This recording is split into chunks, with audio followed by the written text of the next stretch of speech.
ensuite, vous allez voir, ça va se dérouler en 3 étapes après. Alors, dans ce message, on va suivre l'action et les réactions de divers personnages. Vous vous souvenez, on est toujours dans l'évangile de Jean. Hein.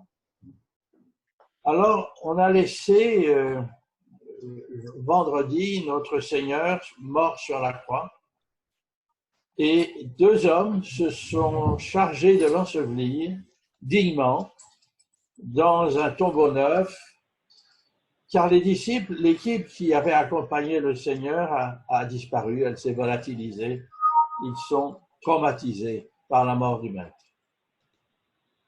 Et ensuite va se passer le sabbat, c'est-à-dire du vendredi soir au samedi soir. Mais la vie ne va reprendre vraiment que le dimanche matin, avec la surprise et l'émerveillement de la résurrection de notre Seigneur. Et le Seigneur va se révéler progressivement à son cercle intime de disciples dans cette journée de dimanche. Et dans ces récits, l'apôtre Jean nous fait découvrir les trajectoires diverses et variées qu'emprunte la foi des uns et des autres pour atteindre la plénitude de la grâce. Il y a autant de cheminement vers la plénitude de la foi qu'il y a de personnes éclairées par l'Évangile. Et à travers ces cheminements, l'apôtre Jean nous parle du témoignage de ceux qui manifestent leur foi en Jésus. Et c'est un sujet qui est cher au cœur de l'apôtre Jean. La première lecture que je vous propose maintenant, elle est au chapitre 19 et au verset 38 jusqu'à 42. Après cela, Joseph d'Arimathée, qui était disciple de Jésus, mais en secret, par crainte des Juifs, demanda à Pilate la permission d'enlever le corps de Jésus. Pilate le lui permit. Il vint donc et enveloppa le corps de Jésus. Nicodème, l'homme qui auparavant était allé trouver Jésus de nuit, vint aussi. Il apportait un mélange d'environ 30 kilos de myrrhe et d'aloès. Ils prirent donc le corps de Jésus et l'enveloppèrent de bandelettes avec les aromates, comme c'est la coutume d'ensevelir chez les Juifs. Or, il y avait un jardin à l'endroit où Jésus avait été crucifié, et dans ce jardin, un tombeau neuf, où personne encore n'avait été mis. Ce fut là qu'ils déposèrent Jésus, parce que c'était la préparation de la Pâque des Juifs, et que le tombeau était proche. On va arrêter la lecture là, cette première lecture. Dans ces versets, l'apôtre Jean nous relate le témoignage de 2 témoins, et pas n'importe lesquels. Il s'agit de Joseph d'Arimathée et de Nicodème. Tous les 2, ce sont des membres du Sanhédrin, donc ce sont à Jérusalem des hommes importants. Nous connaissons Nicodème. L'apôtre Jean nous l'a déjà présenté par 2 fois. La première au chapitre 3, où il vient voir Jésus de nuit, il se sent prisonnier de l'obscurité spirituelle malgré son grand savoir, et Jésus lui dit au verset 7, « Ne t'étonne pas que je t'ai dit, il faut que vous naissiez de nouveau. » Il a cheminé un certain temps avec cette révélation, et l'apôtre Jean nous le présente une seconde fois au chapitre 7, où il tente de raisonner ses collègues du Sanhédrin qui s'emportent contre Jésus. Nicodème leur recommande une approche dépassionnée du cas Jésus. Il se fait rembarrer, mais cette prise de position en faveur de Jésus dans le contexte du Sanhédrin, bien qu'elle soit timide, elle est bien réelle. Avec le jugement inique qu'a subi Jésus, sa condamnation à mort par le supplice de la croix, c'en est trop pour eux. Ils ont reconnu Jésus comme le Fils de Dieu, le Messie tant attendu, et ils sortent de la clandestinité. Avec beaucoup de courage, ils agissent maintenant au grand jour, en disciples de Jésus convaincus est prêt à tout, quoi qu'il leur en coûte. Et il va leur en coûter, car certainement ils vont être rejetés par le Sanhédrin avec le titre de traître. Mais qu'importe, Joseph d'Arimathée va demander à Pilate la permission d'enlever le corps de Jésus de la croix. Pilate l'accepte. Nicodème arrive avec 30 kilos de myrrhe et d'aloès. Aidés probablement de serviteurs, ils enveloppent le corps du Seigneur de bandelettes avec les aromates, comme c'est la coutume d'ensevelir chez les Juifs. Ensuite, ils déposent le corps de Jésus dans un tombeau neuf situé à proximité du lieu où Jésus a été crucifié. Pourquoi tous ces détails sur la mort et l'ensevelissement de Jésus relatés par l'apôtre Jean sont-ils si importants? Eh bien oui. D'une part, parce que la mort du Fils de Dieu est nécessaire pour notre rédemption, toute la Bible l'atteste, c'est le cœur de la bonne nouvelle. L'Épître aux Hébreux nous dit, au chapitre 9, verset 22, que d'après la loi, presque tout est purifié avec du sang, et s'il n'y a pas de sang versé, il n'y a pas de pardon. D'autre part, il faut combattre les fausses doctrines et les théologies fantaisistes, comme la théorie de la substitution du corps de Jésus par ses disciples, ou celle de l'évanouissement de Jésus sur la croix, qui est balayé par le coup de lance donné par le soldat romain, qui a fait couler un mélange de sang et d'eau, signe de mort d'un corps humain. Le témoignage courageux de Joseph d'Arimathée et de Nicodème ouvre la voie du chemin nouveau qui nous réconcilie avec notre céleste Père. On va prendre une deuxième lecture. Donc, le chapitre 20, toujours de Jean, et on va lire les 18 premiers versets. Le dimanche, Marie de Magdala se rendit au tombeau de bon matin, alors qu'il faisait encore sombre, et elle vit que la pierre avait été enlevée de l'entrée du tombeau. Elle courut trouver Simon-Pierre et l'autre disciple que Jésus aimait, et leur dit, « Ils ont enlevé le Seigneur du tombeau, et nous ne savons pas où ils l'ont mis. » Pierre et l'autre disciple sortirent donc et allèrent au tombeau. Ils couraient tous les deux ensemble, mais l'autre disciple courut plus vite que Pierre et arriva le premier au tombeau. Il se pencha et vit les bandelettes posées par terre. Cependant, il n'entra pas. Simon-Pierre, qui le suivait, arriva et entra dans le tombeau. Il vit les bandelettes posées par terre. Le linge qu'on avait mis sur la tête de Jésus n'était pas avec les bandes, mais enroulé dans un endroit à part. L'autre disciple, qui était arrivé le premier au tombeau, entra aussi, il vit et il crut.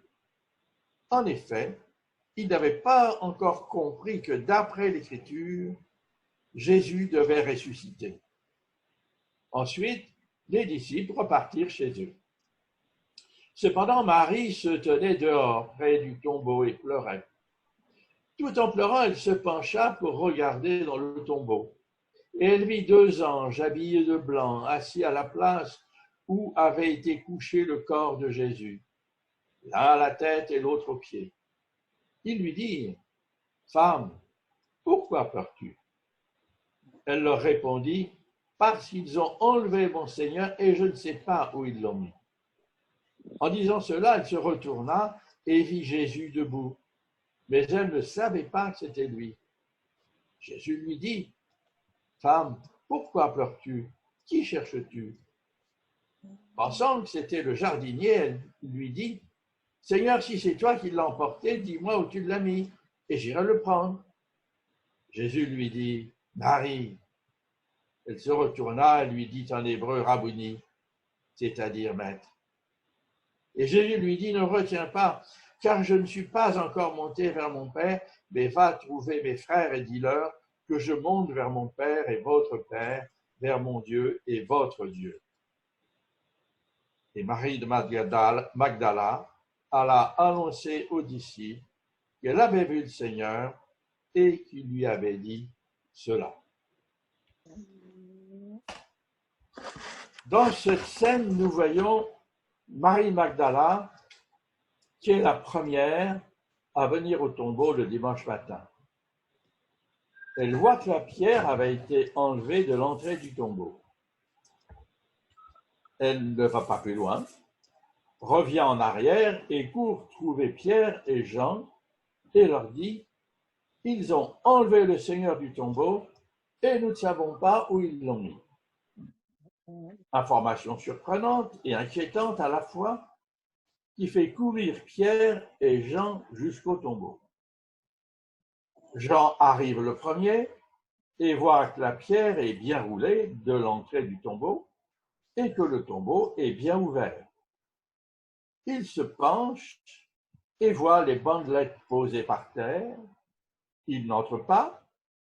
Quant à Pierre, il rentre dans le tombeau et voit l'ordre qui règne, ce qui ne ressemble pas à un vol ou à une profanation. Pierre observe la position des bandelettes posées à terre et le linge qu'on avait mis sur la tête de Jésus n'était pas avec les bandes, mais enroulé dans un endroit à part. Ensuite, Jean rentre dans le tombeau. Il voit et comprend ce qu'il voit. Il en conclut que Jésus est ressuscité et il croit. On peut dire à ce moment-là que ce ne sont pas la chair et le sang qui lui ont révélé ces choses. Ce qui arrive à Jean, c'est ce que l'apôtre Paul demande en Éphésiens 1,18 pour les chrétiens d'Éphèse. Il dit dans une prière qu'il illumine les yeux de votre cœur. Et les yeux du cœur de Jean sont tout illuminés de la présence de Jésus.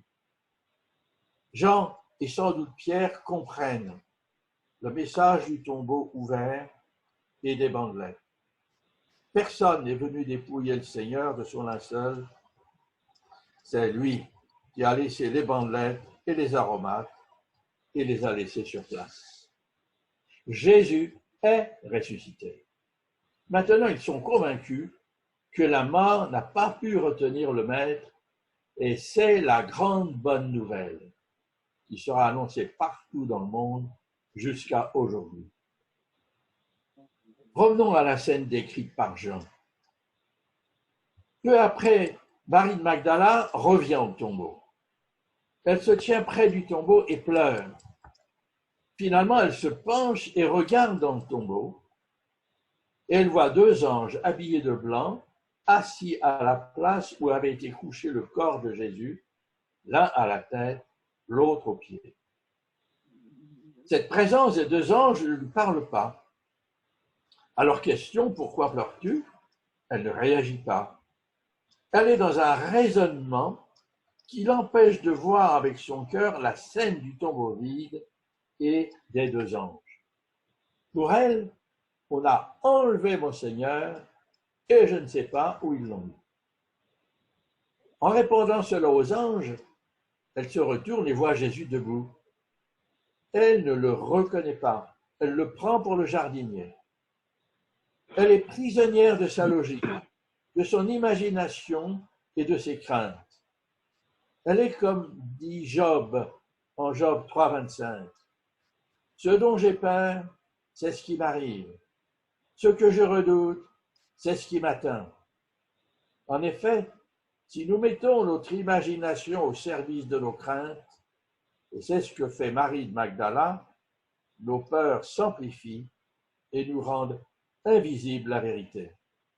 Car Marie était persuadée que non content d'avoir tué son Seigneur, donc on ne sait pas qui, a aussi profané sa sépulture et emporté son corps. Ainsi, elle prend Jésus qui est devant elle pour le jardinier.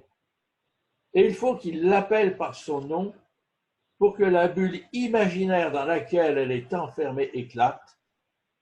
Enfin, elle est libérée. Elle reconnaît Jésus et se prosterne à ses pieds en l'appelant Rabbouni. Dans son désarroi, elle se sentait perdue, abandonnée. Mais quand Jésus prononce son nom, Marie, de sa voix familière, elle entend « Marie, je suis là, je t'aime ». Jésus est vivant. Il est ressuscité. Et elle comprend que maintenant, un chemin nouveau, une vie nouvelle s'ouvre devant elle. Et Jésus l'envoie rejoindre les disciples. Elle va leur apprendre que Jésus est vraiment ressuscité et qu'il lui est apparu. De même, Jésus est vivant pour nous, qu'il illumine les yeux de notre cœur pour trouver chaque jour dans notre vie sa présence. On va reprendre la lecture de la troisième scène à partir du chapitre 20 de Jean, toujours. On va lire du verset 19 à 29. Le soir de ce même dimanche, les portes de la maison où les disciples se trouvaient rassemblés étaient fermées car ils avaient peur des chefs juifs. Jésus vint alors se présenter au milieu d'eux et leur dit « Que la paix soit avec vous. » Après avoir dit cela, il leur montra ses mains et son côté. Les disciples furent remplis de joie en voyant le Seigneur. Jésus leur dit de nouveau « Que la paix soit avec vous, tout comme le Père m'a envoyé, moi aussi je vous envoie. » Après ces paroles, il souffla sur eux et leur dit « Recevez le Saint-Esprit. Ceux à qui vous pardonnerez les péchés, ils leur seront pardonnés, et ceux à qui vous le retiendrez, ils leur seront retenus. » Thomas, appelé Didyme, l'un des 12, n'était pas avec eux lorsque Jésus vint. Les autres disciples lui dirent donc, « Nous avons vu le Seigneur. » Mais il leur dit, « Si je ne vois pas dans ses mains la marque des clous, et si je n'y mets pas mon doigt, et si je ne mets pas ma main dans son côté, je ne croirai pas. » 8 jours après, les disciples de Jésus étaient de nouveau dans la maison et Thomas se trouvait avec eux.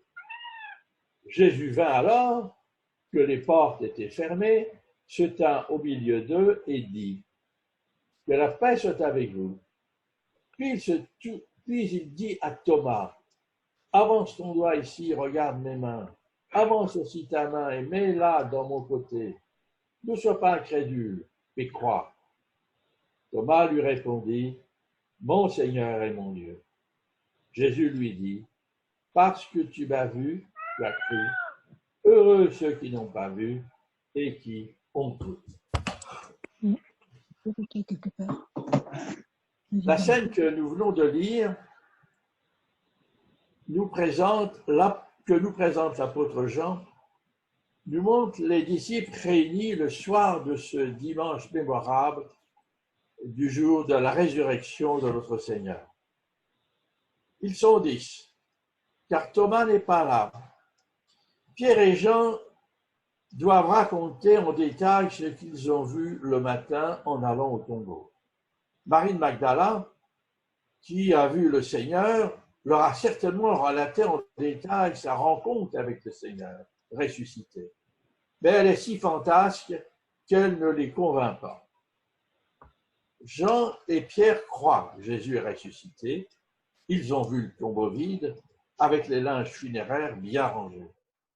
Et très certainement, ils ont eu le témoignage direct et enthousiaste de Marie de Magdala qui confirme ce qu'ils pensent et croient sur la résurrection du Seigneur. Les disciples, à ce moment-là, sont encore sous le choc de la mort en croix de Jésus et les témoignages de Pierre, de Jean et de Marie de Magdala, ils ne savent pas trop quoi penser de tous ces événements. Il leur faudrait des preuves visibles. Ils sont bloqués dans leur crainte. Et peut-être pour se rassurer un peu, Ils sont dans la maison si accueillante où ils ont partagé leur dernier repas avec Jésus.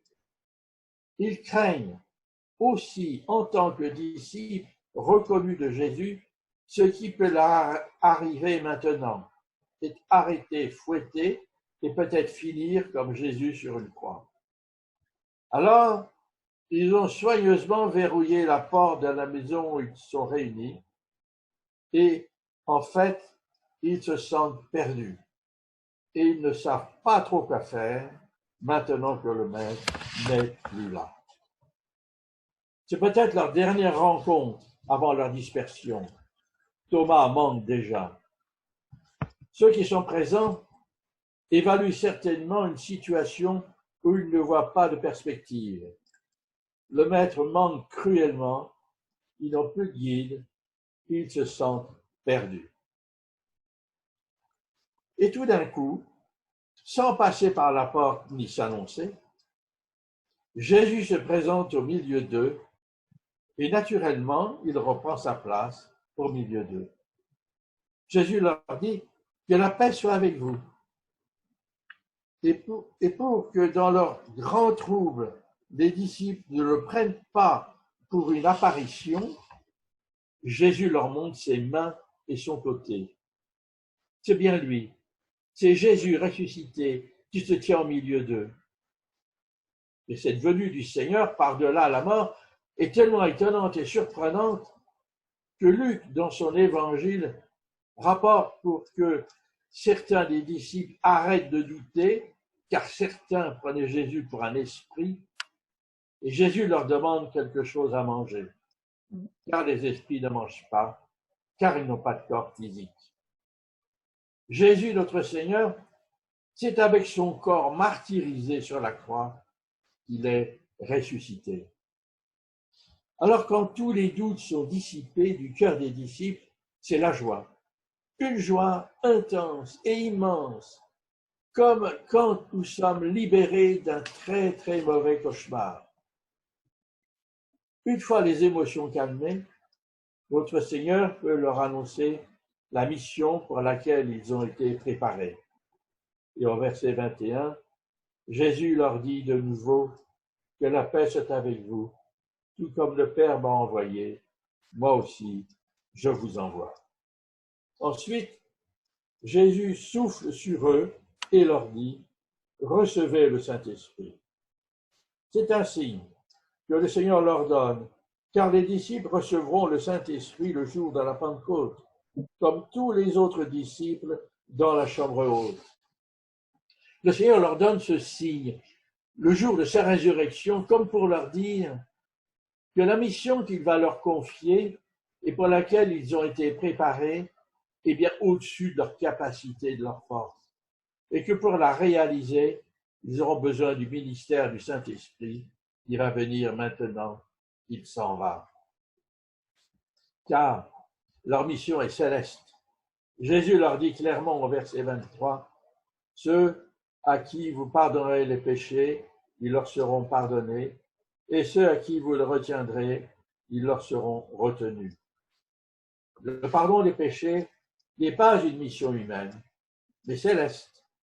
Elle est nécessaire pour construire avec les hommes et les femmes de bonne volonté un peuple nouveau qui sera sur terre l'Église. Le chapitre 20 de l'Évangile de Jean se termine par la rencontre du Seigneur avec Thomas. Il s'est passé une semaine depuis la résurrection de notre Seigneur et le dimanche suivant, ils sont de nouveau réunis, certainement dans la même maison si accueillante, et cette fois Thomas est là. Il a reçu le témoignage des 10 disciples et il est là ce dimanche soir, avec ses questions, ses doutes et son scepticisme. Il dit à ses collègues, « Si je ne vois pas dans ses mains la marque des clous, et si je n'y mets pas mon doigt, et si je ne mets pas ma main dans son côté, je ne croirai pas. » Thomas est péremptoire et inflexible. Il veut voir et toucher pour être convaincu. Comme lors de sa première rencontre avec les disciples, le Seigneur revient au milieu d'eux Et après les avoir rassurés de sa paix, il va droit à Thomas et lui dit, avance ton doigt ici et regarde mes mains. Avance aussi la main et mets-la dans mon côté. Ne crois pas, pardon, ne sois pas incrédule, mais crois. En fait, le Seigneur invite Thomas à sortir de son incrédulité et à rejoindre la communauté de ceux qui croient. Par cette rencontre avec le Seigneur, Thomas est comblé et stimulé. Il n'a pas besoin de mettre ses doigts et sa main dans les plaies du Seigneur. Il voit, il entend et il croit. Ses doutes s'envolent. Son scepticisme est décapité. Il plie le genou et s'incline devant Jésus, son Seigneur et son Dieu. Alors que s'est-il passé dans le cœur de Thomas?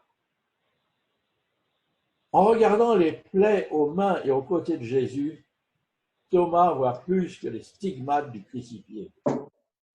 Ce regard pénètre jusqu'à l'essentiel. Il voit la gloire du Père manifestée dans le Fils.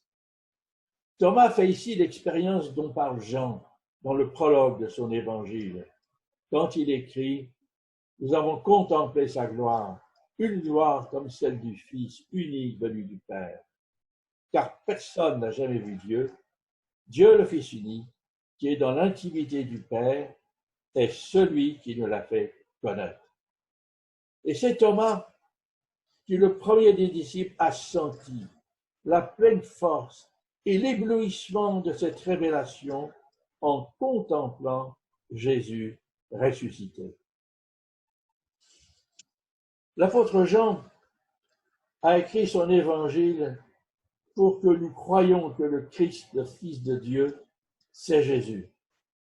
Nous avons besoin de croire à cette vérité comme Thomas l'a cru, pour que notre vision du Sauveur soit juste dans notre cœur, afin de vivre notre vie d'enfant de Dieu avec Jésus-Christ qui est loin, le Messie bien réel et bien présent dans notre vie quotidienne et personnelle. Alors que le Saint-Esprit nous aide et nous prépare à le rencontrer, car il revient bientôt. C'est Jésus ressuscité qui revient. Amen. Amen.